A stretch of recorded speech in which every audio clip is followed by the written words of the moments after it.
What's up, Alliance? Time here to ask me about what my perception of Saiyans were in Generations, and I was kind of thinking of how to approach it because I, like I said, the information isn't exactly what I would consider relevant because a lot of and let me explain that a little further. With people like Sage to an extent, like Sage has been around for a while, but like with characters like X and stuff like that, like my information isn't relevant because X has been around so long and has gained so many powers, has gained so much abilities abilities, and then just kind of gained strength over time through natural course of things. Like my information isn't that relevant. What I can provide you with is like more on the scale of I guess the best way I could think of it is, are Saiyans the poster race of generations? And to that, I'd say yes, they still are. On the low end of things, like on the starting characters, on the um, uh, I don't know how to put it, like yeah, like on the whenever like you make a starting character and you run into a Saiyan, you are almost immediately outclassed. Your strength, your speed, stuff like that. Like you have to, and I'm not even sure if you can build around it. Like let's say you took a human who got super speed. Like I'm not convinced that a human with speed would be able to keep up with a out of the box Saiyan. So in that regard, based on what I remember from Atticus, my time spent with characters who were Saiyans and who fought against Saiyans and things like that, Saiyans still occupy that poster race status where you can pretty much pick a Saiyan and know that you are going to be good.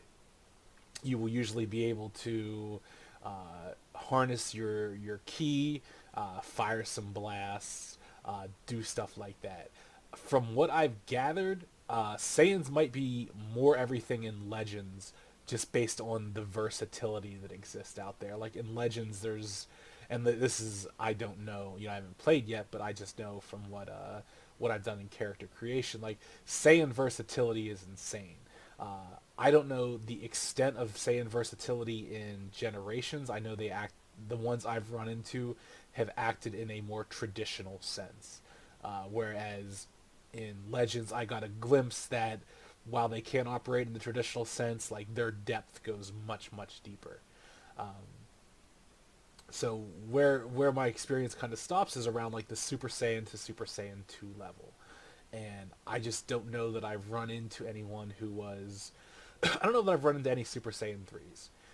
And that very well could be as a result of my characters, uh, where they are, where they ended up, that kind of thing. Like I remember like Destiny and Draft and stuff like that. I think they were very much in the Super Saiyan 2 range, which again, I always talk about Stargazer and anything like that. Like Stargazer is such an everything character. Like there's no way someone cosmic keeps up with that. But I think, or yeah, someone who's not cosmic doesn't keep up with Stargazer. Like you have to be very special to be able to bang with a cosmic being. So I would rate cosmic beings probably potentially above Saiyans. I don't know how cosmic beings operate on the low scale, but I'm just trying to. I didn't really, like I said, I didn't plan this out exactly what I was going to say. I was just kind of feeling my way through it and kind of giving you guys my perspective, uh, based on like like kind of feeling out like the power scale of Saiyans. So versus most normal races, like your humanoid human type races, like there's all the ones that I've run into, like Saiyan pretty much take the cake. Demons can be up there. Demons mix really well with Saiyans, from what I remember. Kryptonians are pretty everything, but I think they're almost. I think Kryptonians and Saiyans are pretty close to one another, assuming they have the proper star. Like I don't remember how much of the penalty that exists in real world with, because like the last person who played a Saiyan was, or a Kryptonian, was Jay, and I remember there was some impact for the different color stars that they had, and their strength, but I don't think it was, and I might be wrong on this, I don't think it was as severe as it was in comic book universe, where it's like Kryptonians are just naturally stronger and faster. And I seem to remember Jay being able to keep up with Saiyans in some regard. But I can't remember if he's 100% Kryptonian or not. He might have been half Kryptonian, half Saiyan. Who knows? That's just a nasty combo. Jay made some nasty characters. Uh, but yeah, so I would put like I said, Saiyans are definitely, they still deserve the title of poster race. Um, and I say that because you can be same Saiyans can be very common.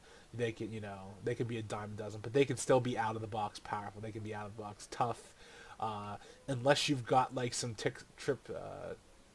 tricks and stuff like that up your sleeve. Like, you're not going toe to toe with a Saiyan. And yeah, you can, like I said, you might be able to get around that speed and strength. Like, but my largest experience with Saiyans is seeing them disappear in front of me and then like reappearing behind me and hitting me in the back of the head because they're that much faster than me. And they are immensely strong. Now, I don't think they're anywhere near what Dragon Ball Saiyans are, in the sense that like early on Goku and Raditz and all that kind of stuff, where like they're looking up and blowing up the moon. I mean, that was Piccolo, but even then, like, I don't think they're at that level. So like, there's definitely they are definitely scaled down in that regard, but they are also very potent when it comes to most other races, when it comes to like warrior races and stuff like that. Um, I don't know, and the other thing I will add to this is I don't know how well they scale up, simply because I've never run into anyone who is Super Saiyan 3. Like, as far as I understand, like, people might be like, there are people have run into like some Super Saiyan 3 level characters, but I don't know if like even 4 or 5 exist. I think someone has mentioned that they have run into them, but I've never had any experience with them, so my experience stops there. So I guess like the best perspective I can offer is that they are still very much the poster race of Generations, for a starting character. Like, you're not going to be able to jump into your game and be on the level that X is at. Like, X is so far established and so far developed at this point. But that's kind of like the interesting thing is like, do you want to still like go for that out of the box powerful character, or do you want to build into something more? Like, I feel like Zeratul, given enough time, could bang with Saiyans, but he was just nowhere near that point, and it would have taken him a lot longer to get there. So it's like, you're looking at out of the box strength versus like end game potential. If you're looking for the character that's going to last you the next 10 or 15 years, maybe Saiyan might not be the way to go.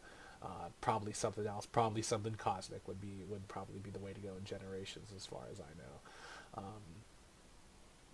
What's it called? But yeah, but as far as I've seen with Legends, at least my speculation is Saiyans are a lot. I think are more viable end game, like, just because they have such a greater diversity and a greater versatility when it comes to that. I can't speak much for the Awesome Game. I've heard some very very impressive things about like Awesome Game Saiyans, but I'll leave that to people who know a little bit more. But from what I've inferred from Legends, from both other people talking about Saiyans and from what I've experienced creating a Saiyan in that game versus creating a Saiyan in Generations, I would say Legends Saiyans are maybe I don't know if they're out of the box as powerful. Like, they like Generations might have them as far as out of the box powers, which I will have to get back to you on when I get into my game. But um, end game potential, I would probably lean it towards Legends. Early game potential, like, Saiyans are still very much everything in Generations. Um, and like I said, that's one of those ones I was thinking, like, it's really hard whenever you like have people like X around, for movies and stuff like that, because it's just like it skews the power perspective so wide because X has done so much that it's like, Sage is really nice in what he does. Like, even Orion, like, I don't want to say even Orion because I don't want to come at E there, but like Orion constantly surprises me as far as what he's capable of. Like I said, like that fight with Jared was such an eye opener. I was like, oh wow, like I thought Orion was like on a Cass level with some Children of New Genesis abilities. So he was like Cass is like a nobody with healing abilities. I thought Orion was kind of like, he had some very interesting like spatial abilities, and he was probably, he was obviously faster and stronger in Cass, but like it wasn't like there was this massive gap. And then he boxed with Jared. I was like, oh whoa, like Orion's not even in the same league as I am. Like, he's far and above where I am. But yeah. So just like that's just like a little bit of perspective and trying to provide data points, I guess, for that perspective, like where I'm coming from, what I'm using. as far as examples and things like that. I'm trying to think of like any specific examples that I remember, like feats that Saiyans were able to accomplish, but I honestly can't think of any too many because so often they were just so much faster and so much stronger. I mean, like, I never saw them destroy planets, I don't think, but just on like the 1v1 level, like they were everything. And like I said, they were not unbeatable because like there was some characters like Jared who, but like Jared supposedly had 1,000 death battles under his belt at like age 15. So how much like yeah, he managed to kill a Saiyan like on his first day there, but on the other hand, like someone who's been through 1,000 battles, like even for that young, is just freaking nuts. And Ace beat Nemesis, and I was like, yeah, and Ace might have had like a wheelbarrow full of Saiyans that he's like carting around in an underworld tournament, but it's like, what's it called? If you beat Nemesis, yeah, you can beat some Saiyans. Like that's nothing, because like Nemesis is one of those everything type characters. At least I think he is. I think he's not universally destructive, but he's one-on-one destructive. Like he's just like someone you do not want to fight head to head, toe to toe. But yeah, that's about what I can offer on it. Hopefully that helps answers your question a little bit.